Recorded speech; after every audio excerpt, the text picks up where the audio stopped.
Bismillahirrahmanirrahim. Assalamualaikum warahmatullahi wabarakatuh.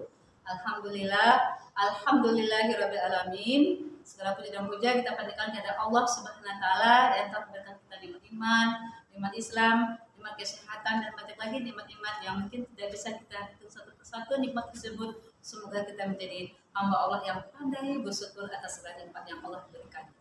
Salawat dan salam semoga tercurah kepada junjungan kita Nabi besar Muhammad Sallallahu Alaihi Wasallam beserta para keluarganya, para sahabatnya, dan juga para pengikutnya yang istiqomah sampai akhir zaman nanti.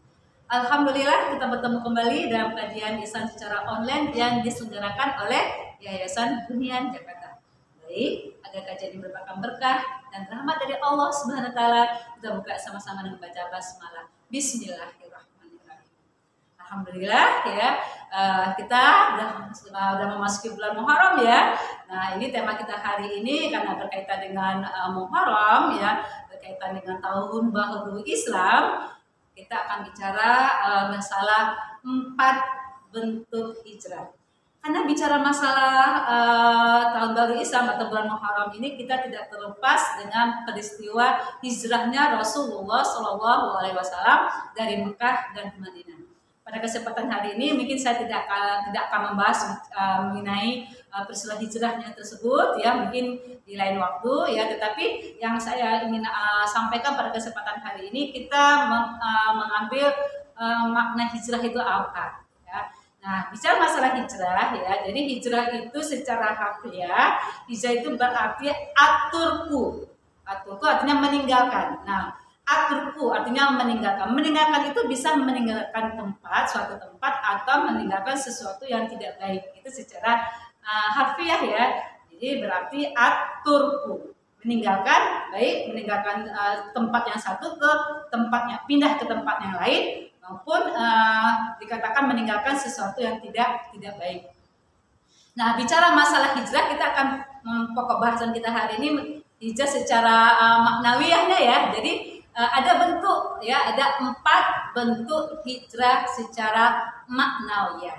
Apa itu? Yang pertama adalah hijrah i'tiqadiyah ya, hijrah i'tiqadiyah. Artinya apa? Kita berhijrah, kita meninggalkan sesuatu keyakinan atau kepercayaan yang tidak dibenarkan dalam Islam, bahkan itu jatuhnya pada syirik.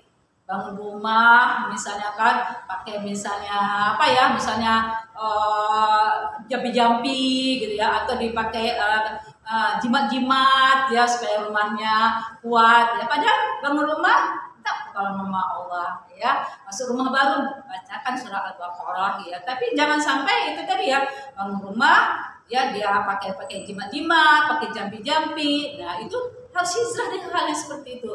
Akhirnya dikatakan hijrah i'tiqadiyah, yaitu kita berlepas diri dari keyakinan-keyakinan atau kepercayaan-kepercayaan yang nanti mengandung syirik ya, itu dilepaskan. Budaya-budaya seperti itu dilepaskan. Atau misalnya kita hijrah, kita misalnya mau berdagang ya, mau jualan, buka usaha gitu ya. Nah akhirnya apa? Akhirnya orang-orang ada yang pakai misalnya hoki-hoki, pakai misalnya jimat, atau pakai barang-barang yang dianggap bisa membuka rezeki, itu istighfar ya, mohon ampun pada Allah, ditinggalkan. Allah Maha Rojak, Maha Pemberi rezeki, mintanya sama Allah. Nah, jadi kalau ada di masyarakat kita masih seperti itu ya, masih kepercayaan-kepercayaan, keyakinan-keyakinan seperti itu harus ditinggalkan. Karena hijrahlah dari hal-hal yang keyakinan atau kepercayaan meminta sesuatu bukan kepada Allah, tetapi harus ya dikembalikan meminta sesuatu kepada Allah, karena Allah memiliki semuanya. Allah Maha Kuasa, Allah Maha Kaya, Allah Maha Perkasa, Allah Maha Kuat, semuanya. Kalau kita minta sama Allah, insya Allah selain ikhtiar yang kita lakukan, Allah akan mengabulkan segala keinginan-keinginan kita. Itu pertama, hijrah i'tiqadiyah, yaitu hijrah dari kepercayaan, keyakinan yang mengandung syirik ya, yang mengandung hal-hal yang mensekutukan Allah, harus ditinggalkan. Yang kedua ya, hijrah secara maknawi, kita tadi kan ada 4 ya. Yang pertama hijrah i'tiqadiyah, yang kedua adalah hijrah fikriyah. Ini maksudnya apa? Hijrah fikriyah adalah kita hijrah dari pola pikir yang tidak islami, yang tidak sesuai dengan syariat Islam, dengan pola pikiran Islam. Jadi jangan sampai ya pola pikir pola pikirnya begini, sekarang kan zaman modern, ya zaman modern sekarang kan laki-laki sama dengan perempuan. Jadi wanita ya emansipasi, kemudian wanita itu tidak menghargai laki-laki. Ya, wanita tidak membutuhkan laki-laki karena apa? Karena merasa sudah kuat ya, sehingga kadang-kadang tidak ada rasa santunnya, hormatnya ya kepada suami ya, sehingga menjadikan suami itu tidak dikawam lagi, pemimpin lagi ya. Nah, itu harus dihindarkan pola pikir walaupun maju apapun zaman, tetapi dalam Islam yang namanya laki-laki ya adalah kawam sebagai pemimpin dalam rumah tangga. Jadi hijrah secara pikirnya adalah kita tinggalkan pola-pola pikir yang tidak Islami, pola-pola pikir yang bertentangan dengan Islam. Sekarang kan zaman modern, wanita nggak perlu lagi tertutup pakaiannya, kan nggak modern. Nah, itu tidak boleh ya. Jadi anggap zaman modern wanita yang tertutup memakai pakaian yang rapi dianggap tidak modern, dianggap tidak bagus ya. Padahal seharusnya memang disesuaikan dengan syariat Islam.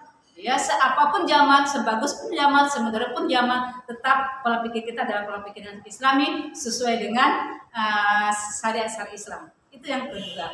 Kemudian yang ketiga adalah hijrah su'uriyah. Ya, apa artinya hijrah su'uriyah? Yaitu kita harus hijrah itu dari perasaan yang tidak baik, ya perasaan yang cenderung tidak benar ya, maksudnya itu perasaan-perasaan yang tidak benar pada perasaan-perasaan yang benar. Saya nggak enak kalau berkata jujur, tapi sekarang kalau jujur dimusuhi, itu nggak boleh. Nggak ada kata-kata nggak enak. Kalau memang harus jujur, kita harus jujur. Saya memang nggak enak kalau saya misalnya nggak ikutan dia tawuran. Kalau misalnya saya nggak ikut tawuran, nanti saya tidak dianggap setia kawan. Itu nggak boleh. Ya, harus hijrah dari perasaan-perasaan yang tidak Islami, hijrah dari perasaan-perasaan yang tidak benar. Nggak enak. Nggak enak itu kita lakukan sesuatu itu patokannya Allah ridho atau tidak. Jangan kita menyamai manusia. Karena apa? Kalau kita ikuti kebanyakan manusia ini ya, mungkin kebanyakan manusia tidak mengikuti syariat-syariat dari Allah, rambu-rambu dari Allah. Tapi ikutilah ya ayat-ayat Allah, ikutilah apa yang dikatakan dalam Al-Qur'an, ikutilah apa yang diajarkan oleh Rasulullah, biar selamat hidup kita. Jadi jangan nggak enak. Jadi harus hijrah dari perasaan-perasaan yang tidak benar, ya kan? Jadi jangan sampai kita terimbas ataupun mengikuti hal-hal yang tidak baik. Ya, standarnya adalah ini Allah ridha atau tidak. Kemudian yang keempat, bentuk hijrah secara maknawi yang keempat adalah hijrah sulukiyah. Apa itu hijrah sulukiyah? Yaitu adalah kita meninggalkan tingkah laku yang bertentangan dengan Islam. Ya, ini harus kita perhatikan. Kalau ada tingkah laku yang tidak sesuai dengan syariat Islam, tinggalkan. Ya, misalnya apa? Ya, sekarang bergeser tingkah laku adab ya, adab orang anak kepada orang tua. Itu kadang banyak anak-anak itu tidak beradab sama orang tuanya. Ya, sehingga banyak anak-anak tidak berbakti lagi kepada orang tuanya, menyia-nyiakan orang tuanya, bahkan berkata keras, bahkan dia durhaka pada orang tuanya. Karena tingkah laku yang tidak baik, adab yang tidak baik. Mungkin tingkah laku seorang murid kepada gurunya, kan sekarang banyak bergeser ya. Nah, oleh karena itu ayo sama-sama kita hijrah sulukiyah. Ada akhlak-akhlak tingkah laku yang tidak baik, ayo kita perbaiki sama-sama ya. Jadi kita membentuk karakter-karakter yang mulia gitu ya. Sehingga apa? Sehingga dengan momentum hijrah di bulan Muharram ini, jadi kita bisa memperbaiki diri. Ini sebenarnya materinya adalah materi yang saya sampaikan ini adalah sebenarnya nasihat diri saya juga. Di momentum Muharram ini kita bisa sama-sama berhijrah. Peristiwa hijrah Rasulullah dari Mekah dan Madinah secara hijrahnya hijrah tempat ya. Nah, sekarang secara makna kita juga bisa hijrah dari sesuatu hal yang sifatnya hijrah iktidadiyah ya, iktiqadiyah. Jadi dari meninggalkan sesuatu kepercayaan, keyakinan yang bisa kesyirik kita tinggalkan. Kemudian hijrah fikriyah, ayo ya pola pikir kita harus sesuai dengan Islami, sesuai dengan syariat Islam. Dan hijrah yang ketiga adalah su'uriyah ya, yaitu perasaan kita juga kita sesuai dengan syariat Islam ya. Kita meninggalkan perasaan-perasaan yang tidak benar, yang cenderung tidak benar, tapi harus disesuaikan dengan kaidah-kaidah Islam. Dan yang terakhir tadi adalah hijrah sulukiyah, yaitu tingkah laku kita disesuaikan dengan akhlak-akhlak yang Islami, karena itu akan membuat hidup kita tenang, hidup kita akan tentram, dan Islam itu adalah rahmatan lil alamin. Mungkin itu yang bisa saya sampaikan pada kesempatan bulan Muharram ini. Kemudian kita bisa menjadi pribadi-pribadi yang lebih baik lagi dari tahun-tahun sebelumnya. Semoga juga Allah memberikan kekuatan bagi kita semua, memberikan semangat untuk berbaikat kebaikan-kebaikan, dan Allah menuntun kehidupan kita sehingga kehidupan kita adalah kehidupan yang baik, akhir kehidupan yang husnul khatimah, dan Allah meridhoi kehidupan kita. Salah hilaf saya minta maaf kepada para penonton semua, kepada Allah saya mohon ampun yang sebesar-besarnya. Astagfirullahaladzim. Saya tutup dengan baca Alhamdulillah, Alhamdulillah. Assalamualaikum warahmatullahi wabarakatuh.